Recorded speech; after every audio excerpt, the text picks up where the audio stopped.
Capricorn, tignan po natin kung ano yung mensahe, prediction gabay para sa'yo ngayong 2025. Keep in mind po na ito ay general reading lamang, so hindi po lahat ay makaka-relate, so be open-minded.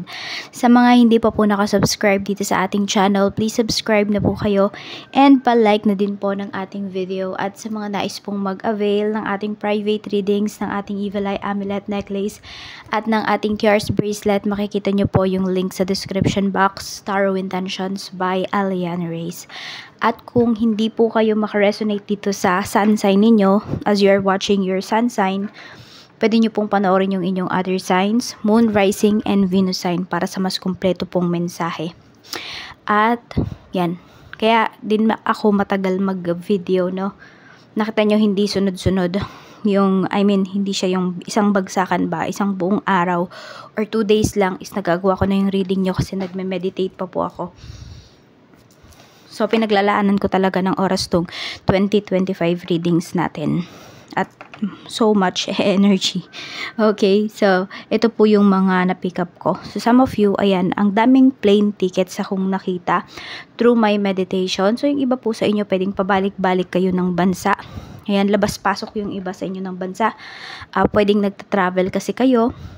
For leisure for some of you ngayong taon na to. And yung iba naman po sa inyo, pwede na mga business, because of business, business matters for some of you. Or baka meron kayong kamag-anak sa mga ibang bansa, tapos pwedeng dinadalaw or dadalawin nyo po ngayong taon na ito. Tapos, meron din dito, parang halos nalibot nyo na yung mga country, no, na may mga singkit na tao. Yung iba po sa inyo, yung iba nga sa inyo, pwedeng doon na kayo nakatira. Diba? Japan, Korea, China, Taiwan, Macau, saan pa ba? Hong Kong, Singapore, Vietnam, diba? Mga singkit din naman yung mga tao doon. So, yun po. Yung iba po sa inyo, pwedeng nandyan kayo sa mga bansa po na yan. So, more on Asian countries. Tapos, yung iba rin sa inyo, parang umiiwas kayo sa mga harsh chemicals. Pwede po na yung mga sa buhok, 'di ba? Dati, 'di ba, ang daming chemicals nung nung shampoo, nung conditioner na ginagamit ninyo. Pero pwede ngayon po ay hindi na ganoon ka-harsh yung ginagamit niyo. Pwedeng mga paraben-free na shampoo, GMO, etc. yung mga ganon. So nagiging conscious na po kayo sa kung ano ba yung mga pinapahid ninyo sa inyong balat. Tapos meron din akong nakita dito, pwedeng nag-work po kayo sa mall. Or pwede rin naman, baka madalas kayo sa mall. So, marami sigurong Capricorn dito, no, na mas magiging gala kayo. Or as much as possible, pipilitin nyo talaga na ngayong taon na to is makapag-relax, makagala po kayo. Yung tipong ganon. Yung mga hindi nyo ginagawa before. Okay, for experiences ba? Tapos, meron din ako nakita na mag-i-stop na elevator. So, pwedeng literal po yan, na mag-stop yung isang elevator kung saan kayo nakasakay. Pwede rin naman na may meaning yan na sinasabihan kayo dito ni universe na ngayong 2025, huwag kayong mag-shortcut.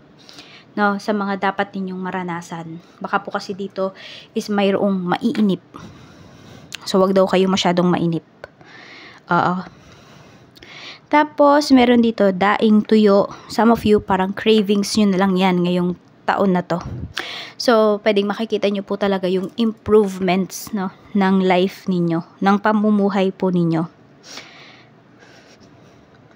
Tapos, meron din ako nakita na parang you always buy sampagita. Hindi ko alam kung dahil ba naaawa ka lang dun sa mga nagbebenta or pwedeng nakasanayan mo na talaga. Yan po, baka meron kayong meron kayong altar sa bahay, so pwede po na yon. Parang pag every time na nagsisimba po yung iba sa inyo, is bumibili po kayo nun. Tapos, kanta na Jar of Hearts, ni Christina Perry yun eh. Yun yung naririnig ko. Hindi ko alam kung literal ba yung iba sa inyo, jar kasi, diba? Baka meron po dito, nagpapaganda kayo ng bahay, home aesthetic. For some of you, baka yung mga condiments ninyo, nilalagay ninyo sa mga magagandang lagayan, kaya may jar doon. So, pwedeng yung iba sa inyo, doon kayo mapafascinate. Yun yung pagtutuunan nyo din ng isa sa pansin ngayong 2025. Pero try nyong pakinggan yung kanta na yan, Jar of Hearts. Hindi ko alam kung ano yung meaning niyan sa life ninyo ngayong taon. At di ko naman din masyadong alam yung lyrics niyan. Okay, so ayan po, mag-proceed na po tayo sa reading natin. So ayan po yung mga na-pick up ko throughout my meditation para sa inyo. Tignan natin yung energy mo, Capricorn, Sun, Moon, Rising, and Venus ngayong 2025.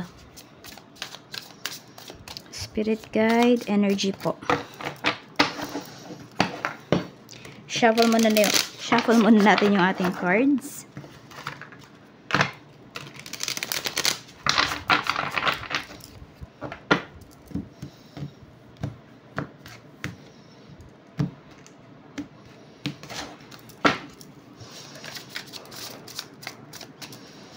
Energy po ni Capricorn Spirit Guide para ngayong taon.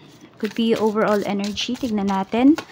We have 7 of Pentacles. Ito yun eh. Yung sabi ko sa'yo, diba? Yung nag-stop yung elevator, yung nakita ko.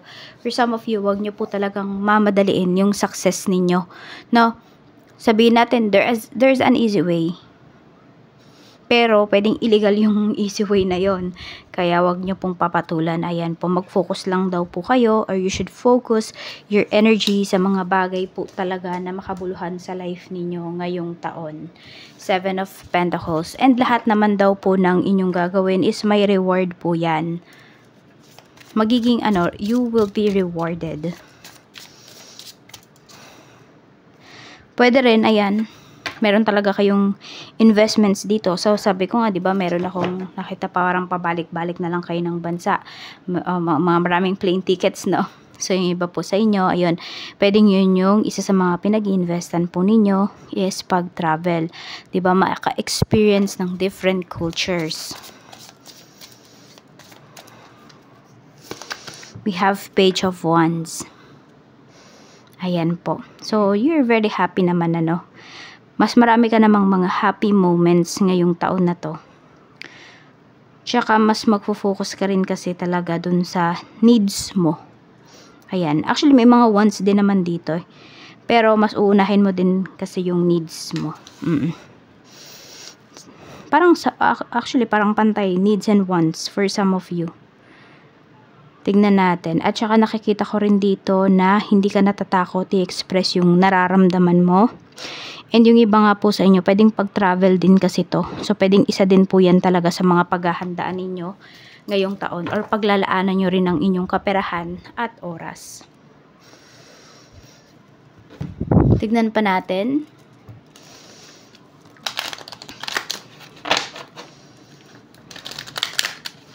Mensahe po natin, Spirit Guide.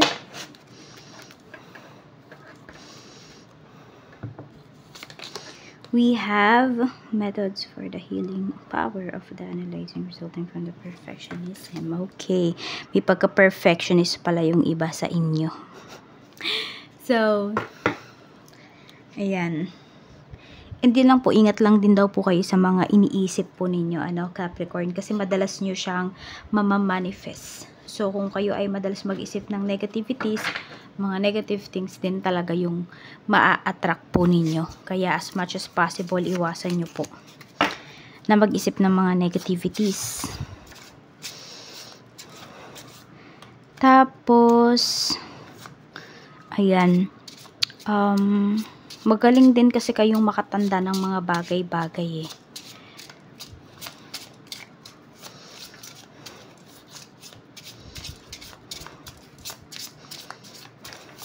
So, meron ako nakikita dito, pwedeng pipigil kasi sa mga gusto mong gawin. Yes, may kontra din naman dito para sa mga makakapagpasaya sa'yo. So, sinasabi lang din sa'yo dito na, di ba, pag nalatag mo na lahat, na ayos mo na, wag mo nang susukuan. Parang wag mong i-give up because merong kumukontra sa'yo dito.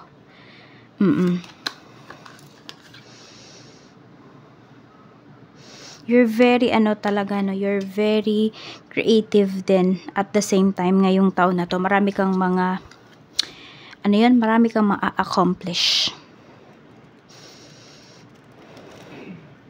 May mga pagbabago sa life. And meron talaga dito. Mararamdaman ninyo yung pagbabago na yun. Tingnan natin. Sige, ano ba yung pagbabago na yan pagdating sa life mo? 10 of Swords. Okay, ano yan? Knight of Cups. For some of you, pwedeng pagdating kasi to sa tao na, ayan po, parang pinopormahan ka, pinopersuade ka. Meron dito. So, yan po. Pagbabago in a way na hindi lahat ng magpapersuade sa'yo is oo ka lang ng oo. Hindi lahat ng magpapersuade sa'yo is i-entertain mo. So, pwedeng dito, makikita mo agad. Okay. So, yung iba pala sa inyo, nakakakita kayo ng aura ng tao. So, pwedeng yung iba po sa inyo, mapapractice nyo yan ngayong taon na to. So, makikita mo kung ano yung intention ng isang tao. Meron din po dito, ayan, you will be setting boundaries here. Hindi lang pagdating sa taong nagpa-persuade sa'yo, sa love man yan, sa trabaho. Pwede rin po na, ayun, yung iba sa inyo sa trabaho nga ito eh. Pwedeng, ayan, pa-persuade kayo, tataasan daw yung sweldo ninyo. Pero kasi iba sa inyo, parang hindi na kayo ba doon nakatingin, no? Siguro dati hinihintay nyo yan na taasan yung sweldo ninyo, 'di ba? Bigyan kayo ng salary increase, pero ngayon hindi na. Parang napagod na yung iba sa inyo. Kung kailan kayo napagod, tsaka naman i-offer yan sa inyo. Tingnan natin ano pa yung mensahe. Pagdating naman sa mga issues na darating sa life mo. 5 of Swords. Meron tayo ditong 6 of Cups. So, may pasaway dito. Pwedeng ito ay anak mo, kapatid mo. Yung iba naman sa inyo, pwedeng parents ninyo. Pero hindi siya nagiging pasaway dahil gusto niya. Pwedeng meron dito Alzheimer's. May Alzheimer's o nagiging makakalimutin na. Yung pwedeng kayo, pwede rin naman more on parents po ninyo. Pero meron ding pasaway. So, yung iba po sa inyo, kayo ba yung breadwinner sa family? Kaya parang lahat ng nangyayari talaga sa family mo, kahit simpleng bagay lang, alam na alam mo yan ngayong taon na to. The Hierophant. More on sa parents mo to. Yung iba din sa inyo, pwedeng magkaroon naman kayo ng issues about sa school. Yan, kung sino man yung nag-aaral pa dito, apo nyo man, anak po ninyo, pwede kayo magkaroon ng problema. Sa school yung nakikita ko dito na setup. Or pwede rin naman pagdating sa church ninyo, magkaroon kayo ng problems. Pero more on parents talaga nakikita ko rin. Basta family or sa church po ninyo. Tignan natin ano ba yung mga bagay na pwede mong i-explore ngayon. The Wheel. Okay. Queen of Swords. Actually, parang hindi pala to bagong, ano ba to? Kunwari, bagong discovery ninyo. For some of you, matagal na to. Kaya lang, pwede ngayon nyo lang siya mabibigyan ng oras. 2 of Swords. Ayan, no?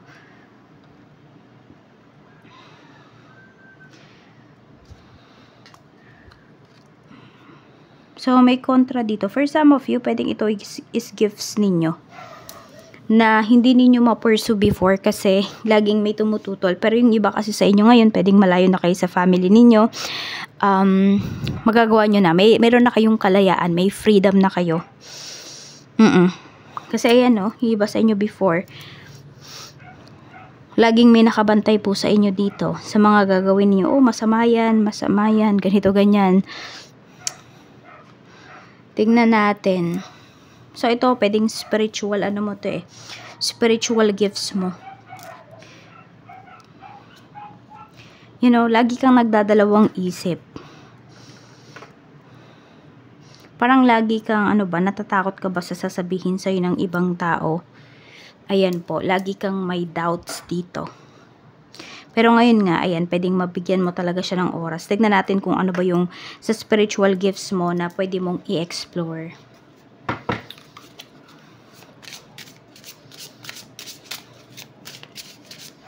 Ano yung pwede mong i-explore pagdating dito sa spiritual gifts mo? We have clear empathy. Marami sa inyo ay empath kayo. You're being called to tune in to the emotions, thoughts, and physical energy of others so you can help others heal and clear our unwanted energies. Yan. So, nakakaramdam po kayo, no? Nafe-feel talaga ninyo. Pwedeng pag nahawakan ninyo, sa isipan, ayan po. Nafe-feel nyo talaga yung energy ng isang tao. Kaya nga meron dito, 'di ba? Oo nga, yung iba sa inyo, more on malakas talaga yung spirituality ninyo ngayong taon na to. Kasi parang kanina pa siya sinasabi with this card, no?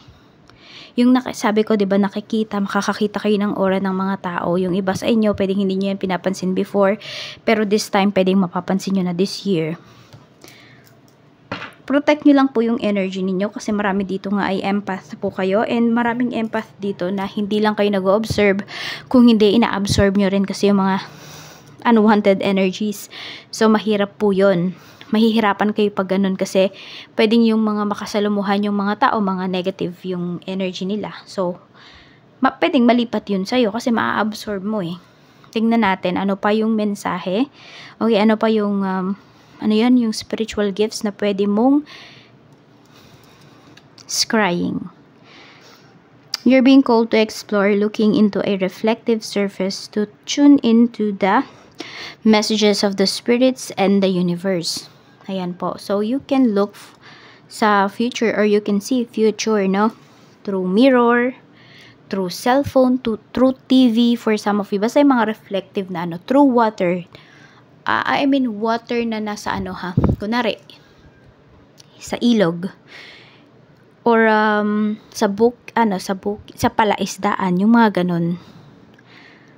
Basta may mga reflective nga daw siya na ano. Pwede kayo makakita ng future or even past ng isang tao or present na nangyayari sa kanya. Try nyo yun. Kailangan sobrang focus mo dun eh sa ganung bagay. Yan, pag nag-scrying ka. Tingnan natin, we have angel readings. You're being called to communicate and convey divine messages of guidance from the angelic realms. Yan po, angel readings.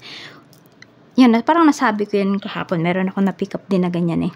So, kunwari ito, yung mga cards natin, pwedeng yung iba sa inyo, hindi mga tao yung nandyan. Kung hindi, pwedeng mga angels. For some of you naman, angel numbers. Baka po yun yung, kaya ninyong basahin, di ba? Yung mga angel numbers. Runes. You're being called to explore the ancient Norse method of divination using their alphabet to assess higher guidance and to see into the future. So, meron po talaga sa inyo dito ha. Kaya nyong makakita ng future. Clairvoyant din yung iba sa inyo dito. Hindi lang kayo empath. Ito yung runes eh. Example yan ng runes. Oo, ito. Kailan kasi ito ay card.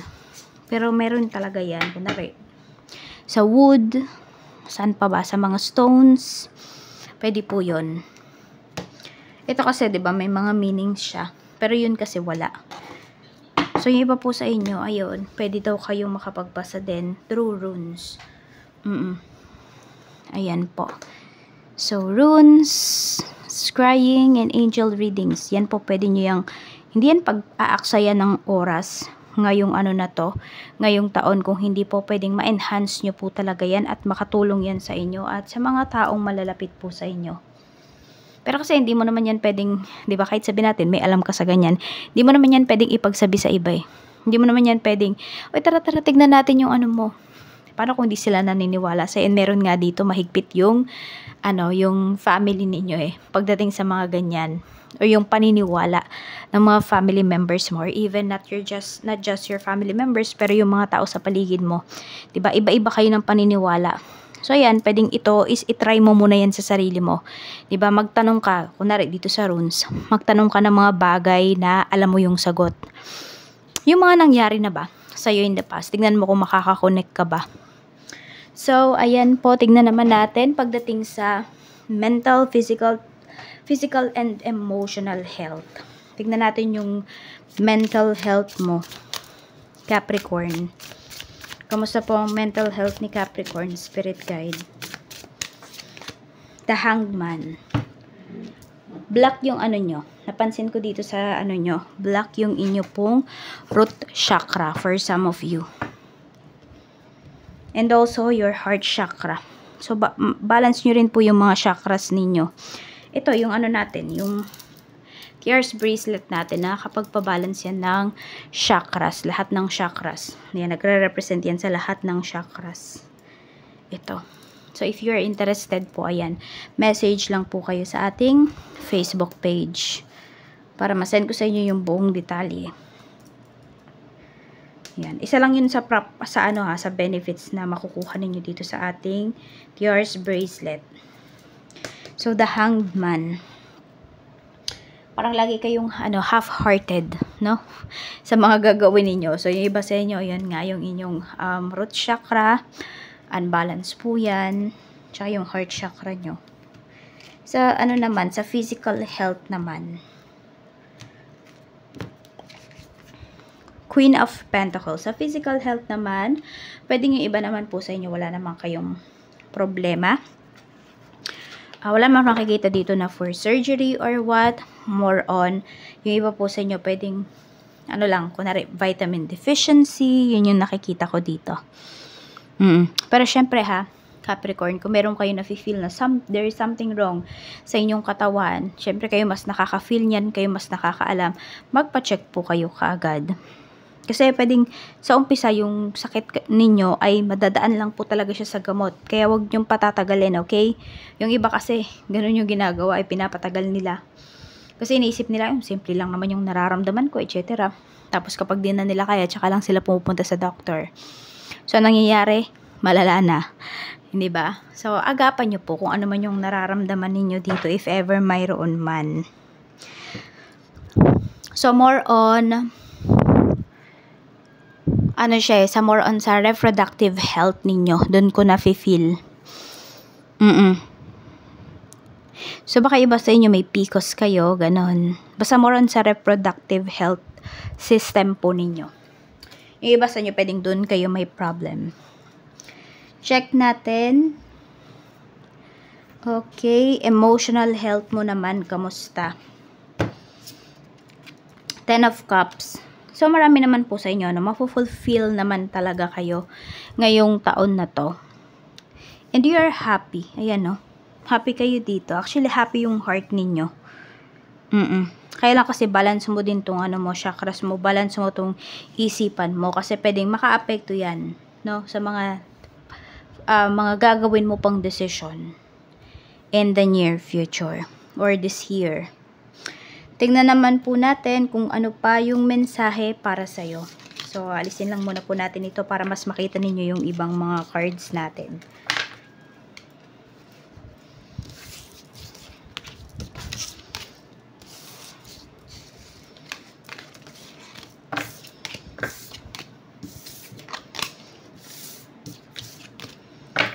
Okay. Hindi ko na isasama yung card natin na to. Tingnan natin home, family matters ngayong 2025. Spirit guide, home, family matters po ngayong 2025 for Capricorn. We have the Star. We have Knight of Wands. So, yung dating pasaway dito sa family, pwedeng siya ngayon yung makakatulong. Yan. Meron ka bang kapatid dito? Hindi ko alam kung ipepetition mo ba to. Baka iba sa inyo, nasa ibang bansa kayo. Or pwede po na ito ay anak ninyo. Ayan. So, pwedeng ito, kung anak nyo po ito, either makakabalik na yung iba sa inyo sa trabaho, pwedeng papaalagaan nyo po ito sa parents ninyo. Meron ako nakikitang ganyang energy. Whether nandito kayo sa Pinas or nasa ibang bansa po kayo. Basta meron dito sa family members mo makakabalik na sa trabaho ngayong taon. So kung nakaraang taon, isa lang yung kumikita, ngayon pwedeng dalawa na po kayo ng person mo or dalawa na kayo sa family ninyo.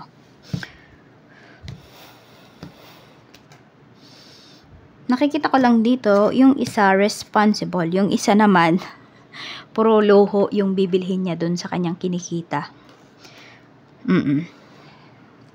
Friends, we have King of Swords, tas we have Eight of Pentacles. So, ang daming seryoso mong kaibigan ngayong taon na to. Seryoso sa pagpapayaman.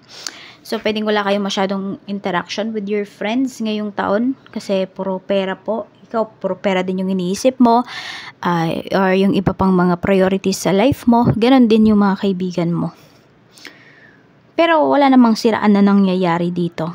Maayos pa rin naman kayo ng mga friends mo. Yun nga lang, hindi na kayo madalas makakapag-usap. Parang once in a blue moon kasi busy po kayo pare-parehas. Check natin sa work environment mo. Three of Swords. Knight of Swords. Okay. May mga ano po dito na mga bagay pagdating sa work na pwedeng hindi aayon sa'yo ngayong taon na to. So, may heartbreak pagdating sa work environment. So, pag-isipan yung mabuti kung kayo ay lilipat ng work. Tignan natin.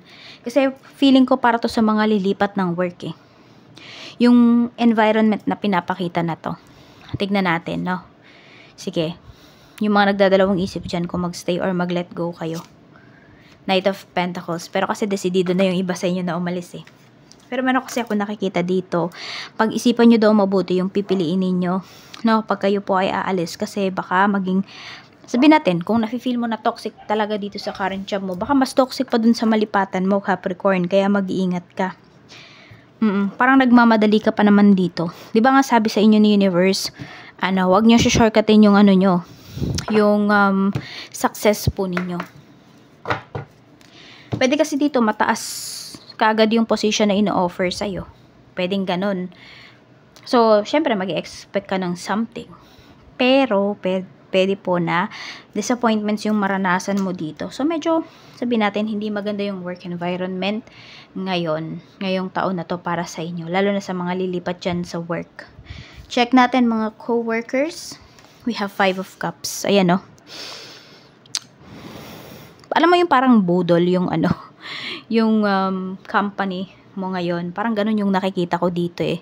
Tignan mo, hindi rin masasaya yung mga co-workers mo dito. Pwedeng may mga regrets din sila, oh. Or pwede rin naman baliktad, no? Ang nangyari, hindi nila grinab yung mga opportunities sa kanila na ino-offer. So ngayon nagsisisi po sila. 5 of Wands. Parang madami kang dito, no? Katrabaho na nagre-regret talaga sila, nagsisisi sila.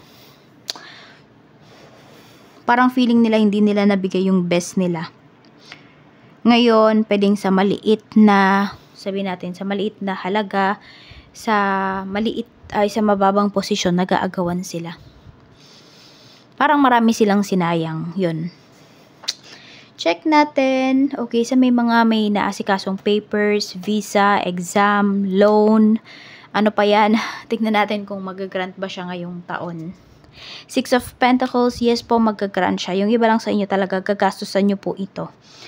Okay. I mean, may ilalabas talaga kayong pera. Pero sulit naman po yung ilalabas ninyong pera. Ayan yung iba sa inyo, wag na kayong manghinayang.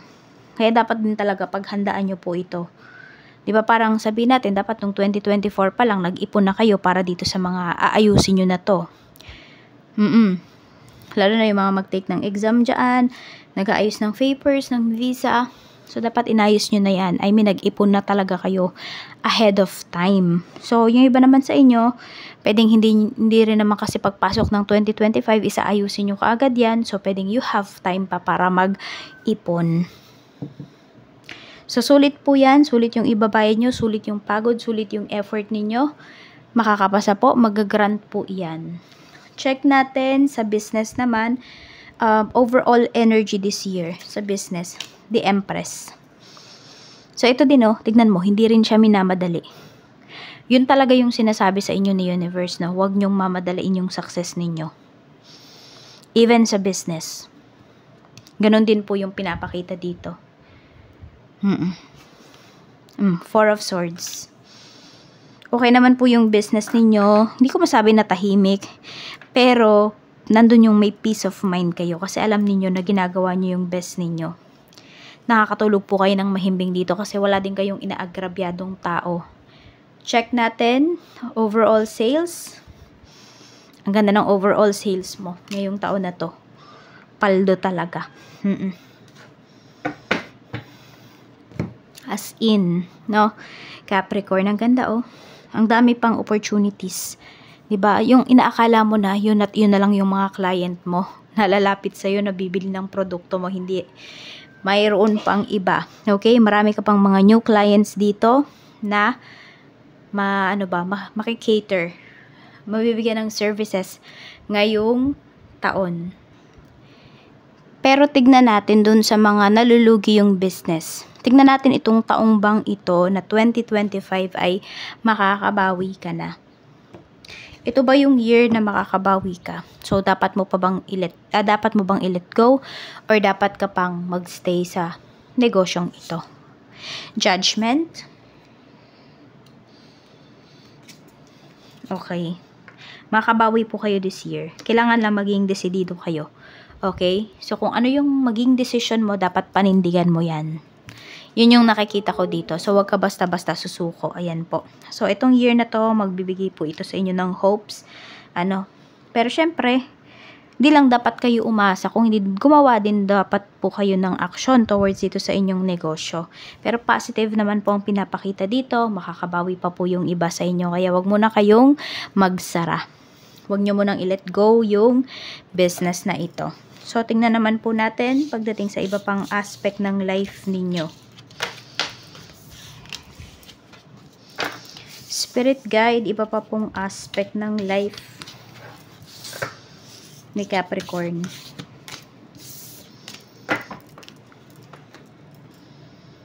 Okay, sa love life tayo. Love life this year. Love life po this year, spirit guide ni Capricorn. Love life this year.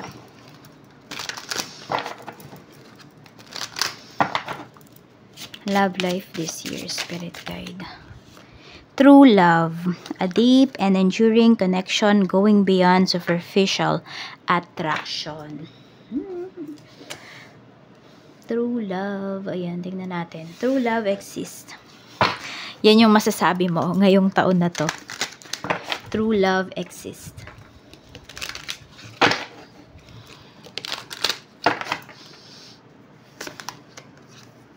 Temporary relief. Distractions aren't a quick fix for deeper issues. Ayan. So, kaya mo masasabi na there is true love. Kasi meron po dito, no, parehas kayong, or sabihin natin, may tao dito na hindi susuko pagdating sa'yo.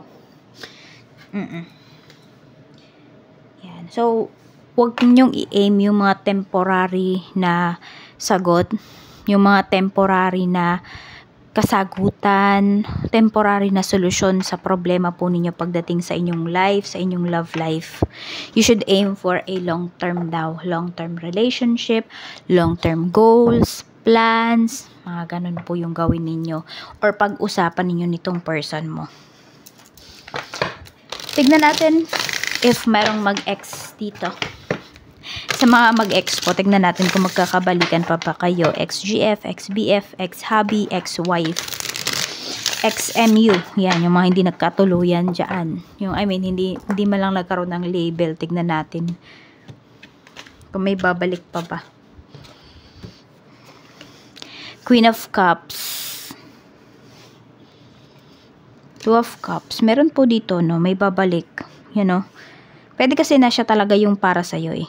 Kaya lang, pwedeng yung tao na yon or maybe parehas kayo, meron lang kayong kailangan tapusin na, ano ba yun, na karmic debts, yung iba po sa inyo, pwedeng nagbayad lang kayo. Kaya kayo nagkahiwalay ng taong to. So, meron po dito may pagbabalikan. For some of you kasi, pwedeng I don't know kung minamanifest nyo ba yung taong to or kayo yung minamanifest niya kasi may feelings pa rin to sa inyo hanggang ngayon. So, meron po dito pwedeng magkabalikan. Para mas malakas yung energy ng mag-asawa, mag-ex-wife, ex-BF. Kung parehas po kayong single pa, ng person mo. I mean, wala pa kayong sari-sariling pamilya, bagong pamilya. Pwede pa po kayong magkabalikan dito. I mean, mas malaki yung chance. Check natin sa mga magkarelasyon naman ngayon. 7 of Cups. 8 of Swords. Okay, ang toxic ng relationship. Tanongin nyo yung sarili nyo kung siya ba talaga yung nakikita nyo na makakasama for life. Kasi pwedeng ang daming pinapangako sa'yo nitong person mo. Ang dami niyang pangarap, ganyan, na pwedeng hindi kanya sinasama dun sa mga pangarap na yon. Pwede nga may mga gathering sa family niya na hindi kanya ini-invite. Parang nagbubulag-bulagan lang yung iba sa inyo. So, malalim yung issues ninyo dito na hindi ninyo napag-uusapan. Mas more on nakikita ko sa ikaw yung mas nagbibigay dito. Check natin sa mga mag-asawa naman po. We have 3 of Cups. So, pwedeng may magdiriwang dito ng silver or golden anniversary, or yung iba sa inyo could be 3 years pa lang kayo ng person mo. 4 of Wands. Kasiyahan po yung pinapakita dito sa mga mag-asawa. So, pwedeng sabihin natin nagkaroon man ng mga issues sa inyong marriage, pero buo pa rin kayo. Ayan, matatag pa rin kayo. Alam mo yung parang walang nakakasira sa inyong relationship.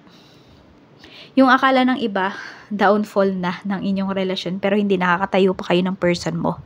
Nakakaahon pa kayo. Meron dito pwedeng hindi third party yung dahilan, kung hindi po pwedeng pagdating sa pera. Yung di ba, kunwari, bagsak yung negosyo ninyo, bagsak yung kaperahan ninyo, pero nakaahon po, or makakaahon kayo lalo ngayong 2025. Kasi sa nyo yan, sa tulong ninyo, sa bawat isa. Nagtutulungan, in short, nagtutulungan kayo dito ng person mo. Check natin sa mga single mom or single dad. Sige, doon tayo sa mga single. May darating ba? Temperance. Mukhang wala pa ngayong taon na to. Ayan po, wala pa po ako nakikita na paparating sa inyo na bagong karelasyon. So, yung iba nga kasi sa inyo, pwedeng may hinihintay kayo dito, which is yung ex ninyo. Kung hindi naman, this is a card of healing. So, marami pa kayong kailangang i-heal para dumating yung taong para sa inyo talaga, yung true love ninyo. Sa mga single mom at single dad, tignan natin kung seryoso ba sa inyo yung karelasyon nyo ngayon. The Emperor, King of Cups. Yes naman po, seryoso. Kaya lang kasi meron ako nakikita dito, pwedeng may ma-involve sa third party. Ibig sabihin, di ba nga, pwedeng may babalik kasi dito. So, yung iba sa inyo, pwedeng matotorn kayo between sa dalawang tao, sa past at saka sa present po ninyo. So, parang matotorn kayo kung mas unahin mo ba yung sarili mo or unahin mo yung damdamin ng mga anak mo. Kasi pwedeng makipagbalikan dito yung dati mong karelasyon, yung nanay or tatay nila. Ayan po.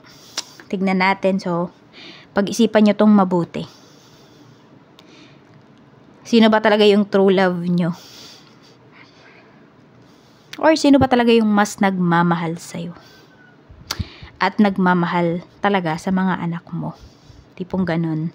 Sa mga byudo at byuda naman po, mga single mo na tignan natin. Walang paparating ngayong na to sa mga byudo at byuda natin, okay? Siguro, wag din muna po kayong mag-entertain kasi baka maloko lang din kayo. Sa mga byuda at byuda natin na single pa dyan. Sa mga may karelasyon naman po, 3 of Wands. Meron ako nakikita dito, pwedeng may karelasyon kayo pero hindi pa kayo nagkikita. So, pwedeng magkalayo kayo ng taong to, 3 of Wands. 9 of Cups, pero alam mo, nakikita ko naman dito at pinapakita naman po dito na seryoso yung taong yan sa'yo. So, pwede po na magkita talaga kayo. So, parang kung hindi ngayong taon, next year pa, 2026 yung iba sa inyo, pwedeng nun pa lang kayo magkita ng person na ito. Pero may may plano. Ayan po. At ito naman po yung iyong lucky numbers. So, tingnan natin ano ba mapipick up ko. We have 23, 15, 8, 4, 36, and 40. 23, 15, 8, 4, 36, and 40. Yan po yung iyong lucky numbers. At ang lucky color mo naman ay red and green. Lucky day, Friday, and Saturday. Ang lucky month mo naman ay July to October. Capricorn. Ayan po. Maraming salamat po sa panonood po ninyo dito sa ating video. At sabi ko, kung di kayo naka-resonate dito or feeling mo hindi pasok sa'yo yung mga mensahe, try mong panoorin yung iyong other signs. Siksik, liglig at umaapaw po na blessings ang paparating para sa inyo ngayong taong ito.